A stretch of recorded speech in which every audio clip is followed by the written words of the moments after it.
အမျိုးသမီးငယ်တယောက်ခါစီရာဝန်တယောက်ဖြစ်ပြီးတနေ့မှာတော့ပြင်းခန့်စွာထိခိုက်တရားရထားတဲ့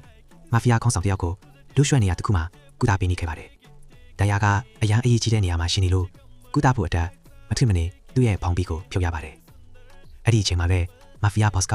ရုတ်တရက်တတိပြန်လာပြီးဒေါ်ထော်နဲ့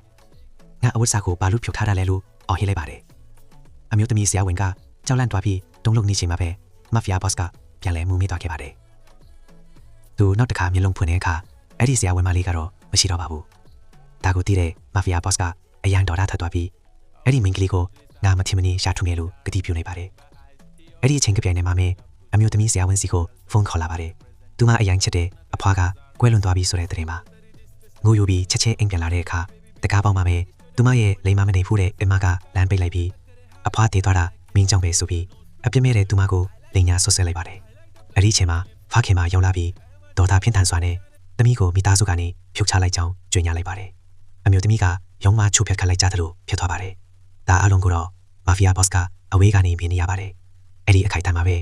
သူ့ရဲ့နှလုံးသားတွေကအဲ့ဒီမိန်းကလေးအပေါ်ပထမဆုံးအကြိမ်ကျိန်နာမှုပေါက်ဖွာလာပါတယ်။နောက်ပိုင်းမှာအမကအမှန်တရားကိုထုတ်ဖော်ပြောလိုက်ပါတယ်။တကယ်တော့အဖွားတေဆုံးရချင်းရဲ့တာဝန်ခံကသူမကိုယ်တိုင်ပဲဖြစ်ပါတယ်။အမှန်တရားကိုသိပါတဲ့အခါအမျိုးသမီးရဲ့စိတ်ကလုံးဝပျော်ခွဲသွားပြီးဒေါသထွက်နဲ့ကားကိုယူကအမစီကိုတိုက်ရိုက်သွားနေချိန်လမ်းအလယ်မှာပဲမာဖီးယားဘော့စ်ကသူမရဲ့ကားကိုတားလိုက်ပါတယ်။သူ့ရဲ့နှလုံးလေးကိုကြည်မိတဲ့အခါအမျိုးသမီးရဲ့ဒေါသကတဖြည်းဖြည်းလော်သွားပါတယ်။အဲ့ဒီအခိုက်မှာပဲအမကတပြေးသွားပြီးအမျိုးသမီးကအာနဲလိုမြေပြင်ပေါ်လဲကျသွားပါတယ်။မာဖီးယားဘော့စ်ကသူမကိုချီပြီးသူ့အိမ်ကိုခေါ်သွားပါတယ်။သူမတတိပြန်ရတဲ့အချိန်မျက်ရည်တွေမထင်းနိုင်တော့ပါဘူး။အဖွားဆုံးရှုံးပြီးနောက်ဘယ်လိုအသက်ဆက်ရမယ်ဆိုတာတော့မသိတော့ပါဘူး။အဲ့ဒီအချိန်မှာမာဖီးယားဘော့စ်ကသူမလက်ကိုဆုပ်ကိုင်ပြီး